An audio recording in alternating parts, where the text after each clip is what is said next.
21 সালে আমরা এই সিনেমাটির শুটিং করেছিলাম মুম্বাইতে, এবং আমি আজকে মোবাইল ঘেঁটে সেই পুরনো ছবিগুলো একটু দেখলাম যে যখন ফ্লাইটে যাচ্ছিলাম, মাস্ক পরা তো আছেই, সেই সঙ্গে একটা ওই যে আলাদা শিল্ড দেওয়া, এবং তারপর আবার যে চরিত্রে অভিনয় করেছি সেই ছবিগুলো বের করলাম।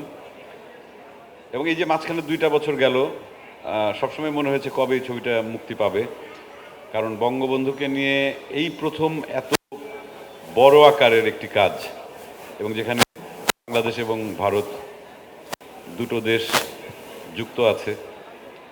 ভারতের অনেক বিখ্যাত একজন নির্মাতা শ্যাম মানেগাল, উনি এটা বানিয়েছেন, এই ছবিটি নির্মাণ করেছেন। সেই সঙ্গে বাংলাদেশ থেকে আমরা যারা যারা ওখানে কাজ করতে গেছি, আমাদের একটা আলাদা আবেগ ছিল বঙ্গবন্ধুকে নিয়ে, যেটা হয়তো বাংলাদেশের কোটি কোটি মানুষের সে আবেগটা আছে। আর ওনাদের যে প্রফেশনাল যে টিম, প্রফেশনালি ওনারা যে কাজগুলো করেন, সব কিছু মিলিয়েই, আর প্রধান চরিত্রে যিনি অভিনয় করেছেন আরিফিন শুভ, ওর যে চেষ্টা দেখেছি, সত্যি কথা, প্রথম 20 দিনের মতো আমার শুটিং করে আমি দেশে ফিরে চলে আসি। তারপরে বাকি কাজগুলো আরও 2-3 মাস হয়েছে, শুটিং হয়েছে, সব কিছু মিলিয়েই। এবং শুভর যে চেষ্টা, এটা আসলে প্রশংসনীয়। এবং অভিনেতা হিসেবে আমি একটা কথা বলতে চাই, আমাদের কাছে সবচাইতে কঠিন কাজটি হচ্ছে কোনো বায়োপিকে অভিনয় করা, এবং সেই কোনো বিখ্যাত মানুষের চরিত্রে যখন আমরা কেউ অভিনয় করি, এটা আসলে অভিনেতার জন্য অনেক বড় চাপ।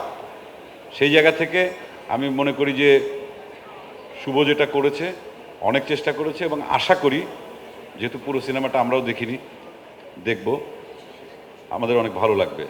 আর এখানে ছবি ভালো মন্দের থেকে বড় কথা একটা আমি আজকে বলতে চাই, এখানে সাংবাদিক ভাইরা আছেন, আপনাদের মাধ্যমে সারা বাংলাদেশের মানুষকেই একটু একটা কথা বলতে চাই যে আমরা দর্শক হিসাবে, সিনেমা প্রেমী দর্শক হিসাবে আসলে সিনেমাকে যে জায়গায় চিন্তা করি, এন্টারটেইনিংয়ের জায়গা থেকে, যে আমরা হলে যাব, একটা সিনেমা দেখব, সেই ভাবনার থেকে একটু বোধহয় সরে এসে আমরা এটাকে যদি সিনেমার বাইরে আরও অনেক বড় কিছু চিন্তা করতে পারি, সেটা সবচাইতে ভালো হয়। কারণ এই সিনেমাটি আসলে তথাকথিত ওই সিনেমা নয়, এটা বঙ্গবন্ধুর জীবনী, বঙ্গবন্ধুর কর্মযোগ্য, তার জন্ম, তার বেড়ে ওঠা, 75-এর 15ই আগস্ট তাকে হত্যা করা, একটা মানুষ একটা জাতির জন্যে, একটা দেশের জন্য নিজের জীবন দিয়েছেন।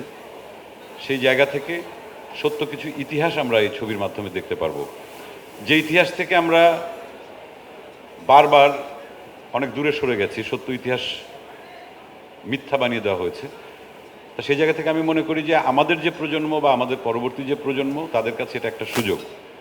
সে কারণেই আপনাদের মাধ্যমে আমি সারা বাংলাদেশের প্রতিটি সিনেমাপ্রেমী দর্শককে আমি বলতে চাই যে আপনারা সিনেমা হলে এসে বঙ্গবন্ধুর এই বায়োপিক, বঙ্গবন্ধুকে নিয়ে নির্মিত মুজিব একটি জাতির রূপকার, এই সিনেমাটি আপনারা দেখবেন, এবং ভবিষ্যৎ প্রজন্মের যারা আছেন তাদেরকে একটি সত্য ইতিহাস জানার সুযোগ করে দেবেন। আমি কৃতজ্ঞতা জানাচ্ছি যে এই সিনেমা নির্মাণের পেছনে যারা যারা ছিলেন তাদের সবার প্রতি।